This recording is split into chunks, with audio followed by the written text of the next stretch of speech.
This young teacher, Mr. Dami, entered an African village full of beautiful girls with just one sole aim: to deflower all the girls there in just one day.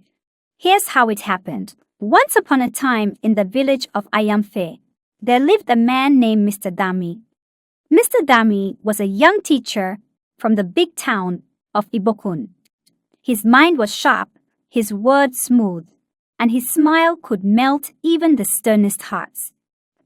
When the government heard of the struggles in Ayanfe village, how their young girls were dropping out of school because of early pregnancies, they knew they needed someone special to help.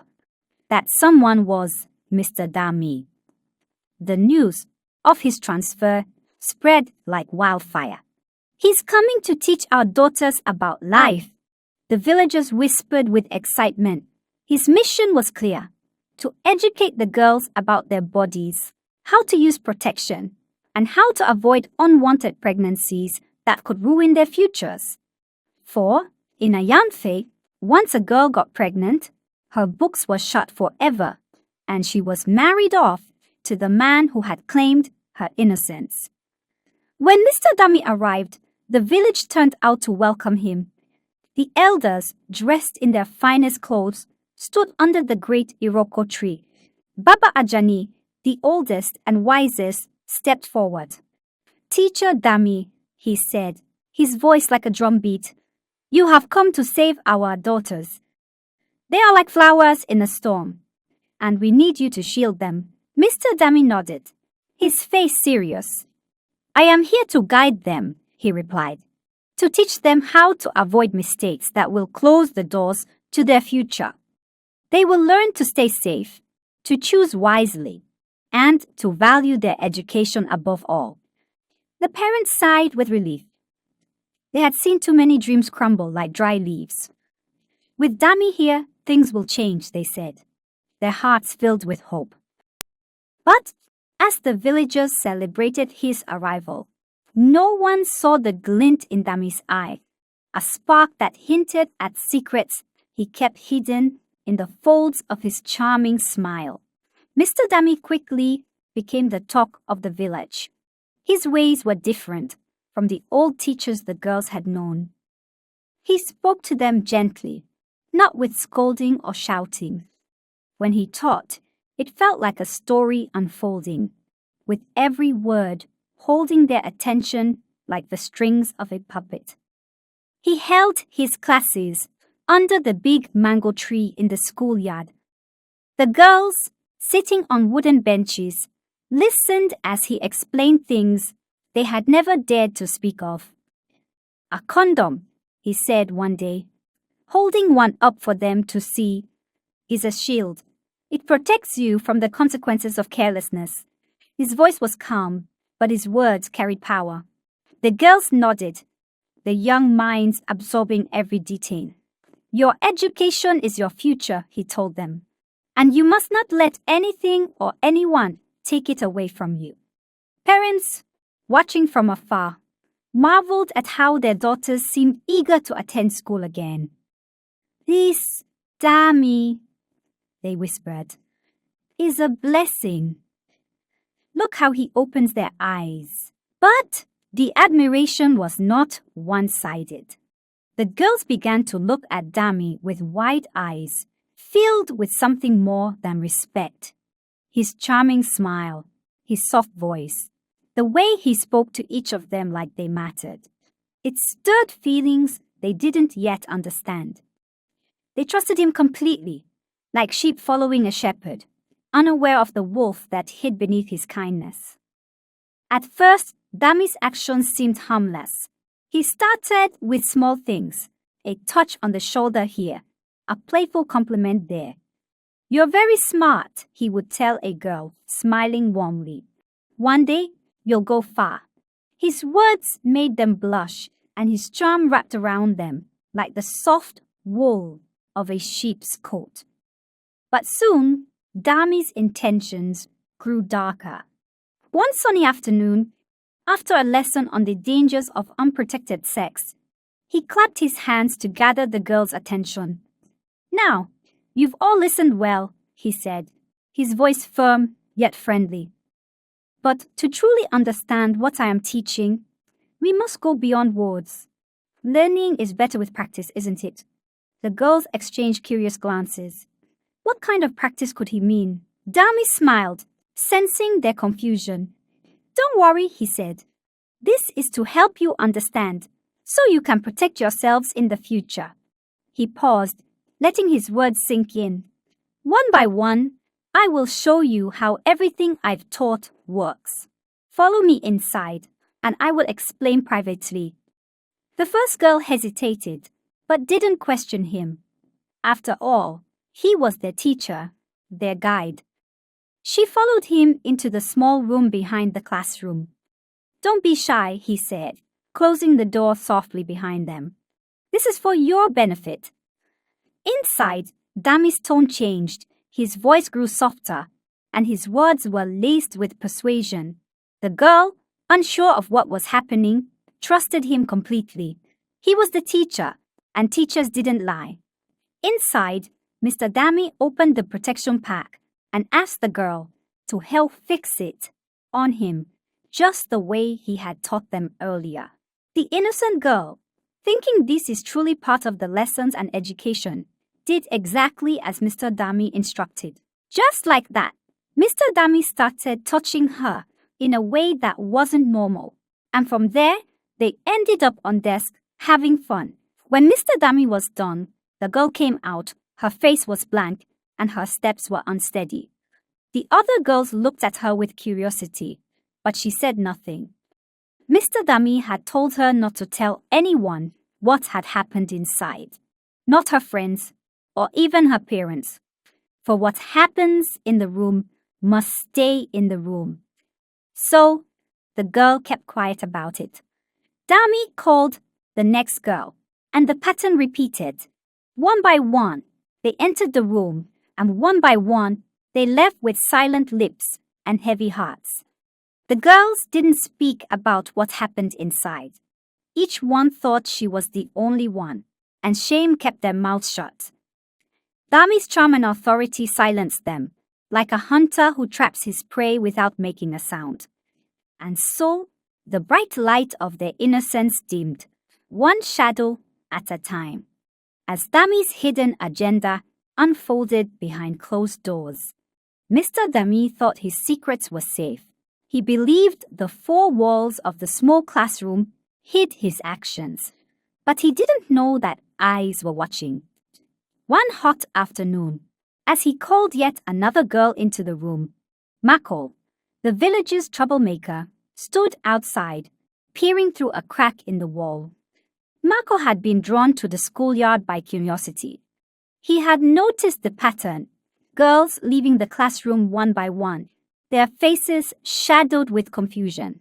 What's going on here, he wondered, his mind sharp as a blade. So, he stayed hidden and watched. What he saw made his heart race, not with fear, but with opportunity. Instead of shouting and exposing Mr. Dami, Mako kept quiet, and left he had a plan. Later that evening, as Dami made his way home, Mako stepped out from behind a tree, blocking his path. Ah, Teacher Dami, he said, his voice smooth like palm oil. You've been very busy, haven't you? Dami froze, his smile fading. What do you mean? He asked, his tone sharp. Mako chuckled, folding his arms across his chest. Oh, nothing much. Just that I saw you today. You and the girls. Very interesting. Lessons you're giving. Dami's face grew pale. You don't know what you're talking about, he snapped, trying to walk away. But Mako wasn't done. He stepped in front of Dami again, his eyes gleaming with mischief. Don't be in such a hurry, teacher, he said. See, I'm a man of the village, but I'm also a man who knows how to keep a secret. For a price.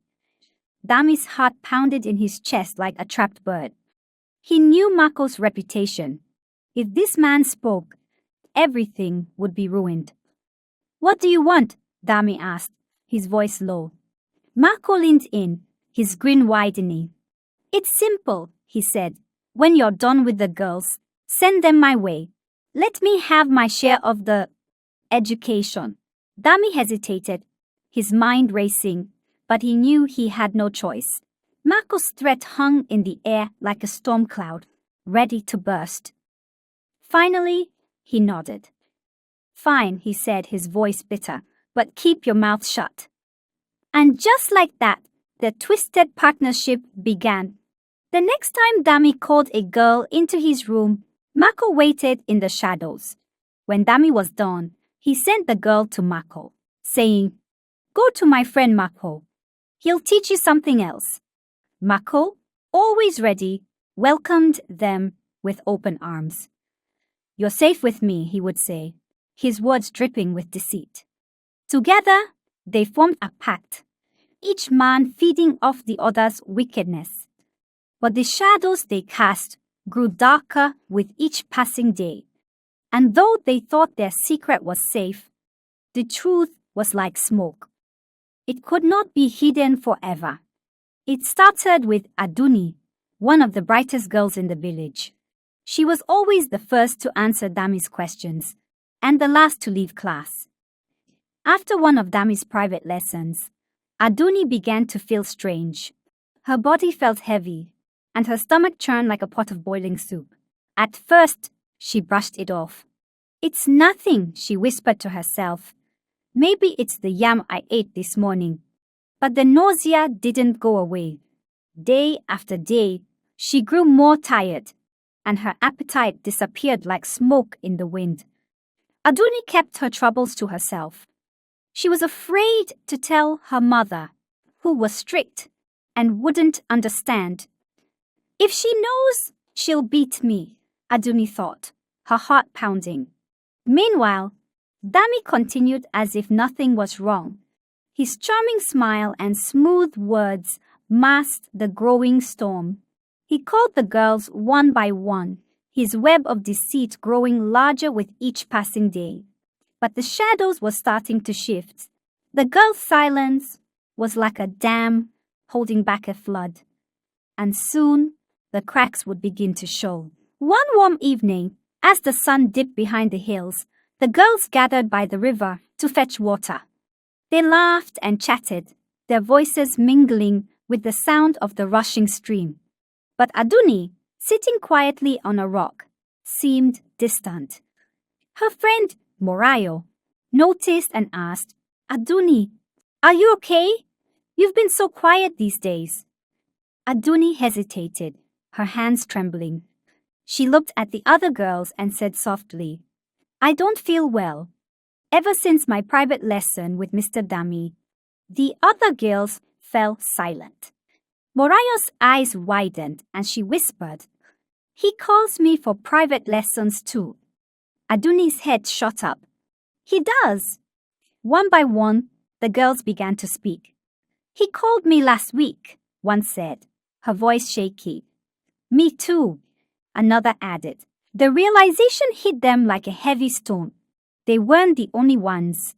Dami's words, his promises, and his actions were the same for all of them. Shame and fear filled the air, thick as a morning fog.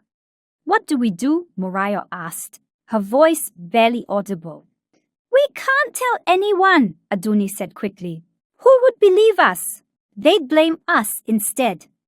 The girls nodded, their hearts heavy with fear. They knew the truth, but their silence held them captive, each one carrying the weight of their secret alone.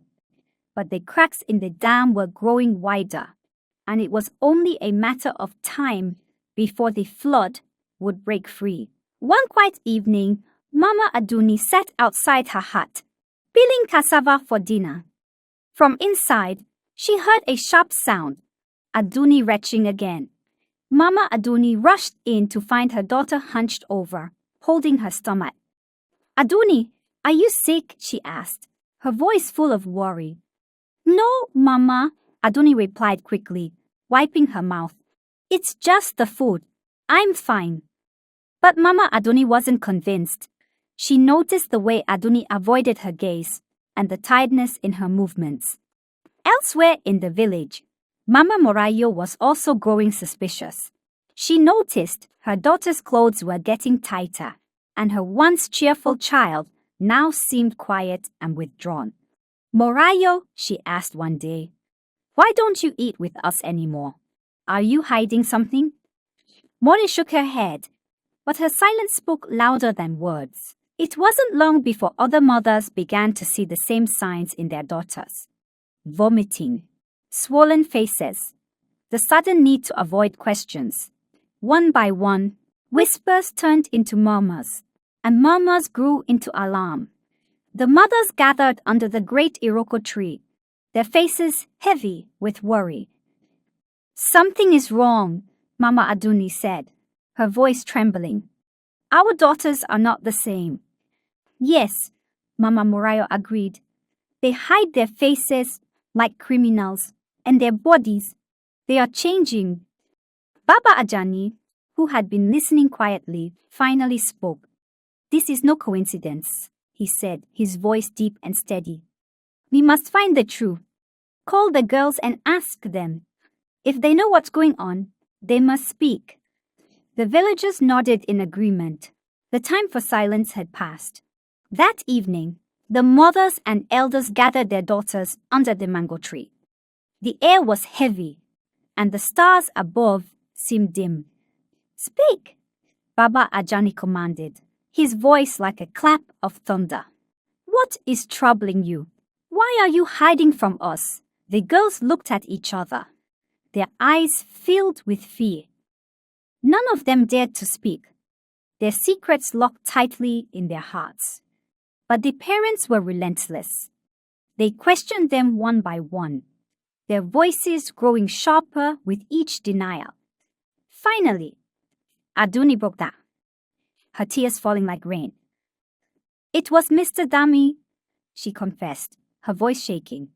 He called us for private lessons and said it was to help us. But it wasn't true.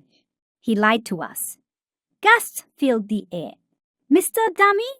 Mama Morayo whispered, her hands flying to her chest, as if Aduni's confession opened a floodgate. The other girls began to speak too. It's true, Morayo said, tears streaming down her face. He made us trust him, and then She couldn't finish her sentence. But the most shocking revelation was yet to come. One of the girls, with trembling hands, added, It wasn't just him. He sent us to Mako too. He said Mako would continue the lessons. A crowd erupted in anger. The betrayal burned like fire in their hearts. Dami and Mako, Baba Ajani roared. They have ruined our daughters. The parents, now filled with rage, decided they wouldn't wait. They would confront Dami and Mako that very night. Bring torches, Baba Ajani ordered. We will go to Dami's house. He must face the consequences of his actions. The crowd moved as one, their anger lighting the dark night like a wildfire. Justice was coming and no one could escape it. Mako was lounging outside his hut, chewing on a stick, when he overheard two women talking near the well. The parents know, one of them whispered, her voice sharp like the crack of a whip. They're going to Dami's house tonight. He's finished. Mako's heart jumped.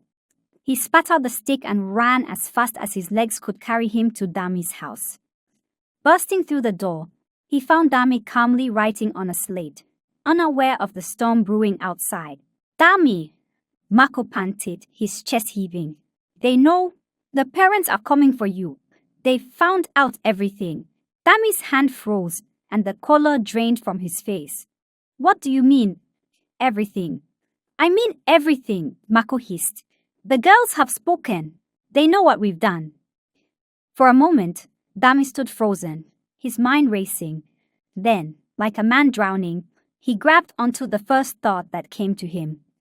We need to leave, he said quickly. Now. The two men hurriedly packed their belongings, shoving clothes and valuables into bags. We'll go to the town, Dami said, his voice trembling. No one will find us there. But what if the guards are watching? Mako asked, his eyes darting around nervously. "They won't be expecting us to leave so soon," Dami replied. "We'll slip through the boundary before they even notice." As the parents gathered in the village square, torches lighting the night, Dami and Mako slipped into the shadows, heading toward the path that led out of the village. Their hearts pounded with fear, each step echoing like thunder in their ears. But unknown to them, the villagers were smarter than they thought. Baba Ajani, sensing Dami might flee, had already sent a message to the village guards to block the boundary. As Dami and Mako approached the edge of the village, they saw the familiar sight of the boundary marker, a large wooden gate. Relief washed over them. "We're almost out," Dami whispered. But just as they reached the gate, a sharp voice called out, "Stop there!" Dami and Mako froze. From the shadows, the village guards emerged, their spears glinting in the moonlight. "Looking for something?" one of them asked, his tone cold and commanding. Mako tried to talk his way out. We're just going for a walk," he stammered. The god laughed. "A walk? In the middle of the night? With bags on your back?" He shook his head. "You're not going anywhere." Before they could run, the gods grabbed them, tying their hands with thick ropes. "You thought you could escape justice," the leader of the gods said, his voice cutting through the night like a blade. News of their capture spread through the village like wildfire. By the time Dami and Mako were dragged back to the square, the entire community was waiting, their faces filled with anger and betrayal. Baba Ajani stepped forward, his voice booming. "You thought you could harm our daughters and run away? You will face justice here, in front of everyone." The crowd roared in agreement, their torches blazing like the fury in their hearts. Dami and Mako, once so confident in their deceit, now stood trembling, knowing that their punishment would be swift and severe. The village square was packed with people, their faces grim, and their hearts heavy with betrayal. Torches flickered in the night, casting long shadows over the crowd. At the center, Dami and Mako knelt, their hands tied behind their backs. They were surrounded by the village elders, whose expressions were as unyielding as stone. Baba Ajani stepped forward, his voice cutting through the murmurs of the crowd. "You, Dami, came to our village as a teacher, entrusted with the future of our daughters. And you, Mako, betrayed your people by aiding him. Tonight, you will face the consequences of your actions." The crowd roared in agreement, their anger like a rising tide. Two men stepped forward, each carrying a long whip made of leather. Without hesitation, the punishment began. The whips cracked through the air, landing on Dami's back with a sound that made the crowd flinch. He cried out, his voice breaking with each lash. But no one looked away. Mako's turn came next. His screams echoed through the square as the lashes rained down. The punishment continued until both men were slumped over, their faces pressed into the dirt. When the flogging ended, Baba Ajani raised his hand to silence the crowd. "This is not the end of your punishment," he said. "Dami, you will remain in this village. You will care for every girl you have wronged and the children they will bear. You will provide for them and answer to their families until your last breath." The crowd cheered, but Baba Ajani wasn't done. He turned to Mako. "You, Mako, will serve this village as a laborer. You will work in the fields, on the roads, and wherever else we see fit. And you will never again come near the young girls of Ayanfe." With those words, the two men were dragged away, their fate sealed. The villagers watched in silence, knowing that justice had been served. In the days that followed, the village began to heal. The girls, though scarred by their experiences, found comfort in their families. Mothers held their daughters close, whispering words of love and assurance. Fathers vowed to protect them, their anger turning into determination to ensure this would never happen again. The elders, too, took action. They introduced strict measures to safeguard the young girls, ensuring that no stranger could gain their trust so easily again. Teachers would be carefully chosen, and no man would ever be left alone with the girls. Dami, now a shadow of the man he once was, worked tirelessly to fulfill his punishment. Every day, he visited the families of the girls, bringing food, money, and support. His face carried the weight of shame, and his name became a warning to others. Mako, too, worked under the blazing sun, his back bent as he toiled in the fields. The villagers watched him closely, ensuring he stayed far from the young girls he had once betrayed. Over time, the girls began to find strength. With their family's support, some returned to school, determined to rebuild their futures. Their laughter, though faint at first, slowly returned to the village, like sunlight breaking through a storm. The story of Dami and Mako became a tale told around fires and in moonlit gatherings. It served as a reminder of the dangers of blind trust and the strength of a united community. Ayanfe village, though scarred, stood stronger than ever, its people bound by a shared lesson and a promise to protect their own. And so, life went on, but the memory of those dark days lingered, a shadow that reminded everyone of the price of betrayal and the power of justice.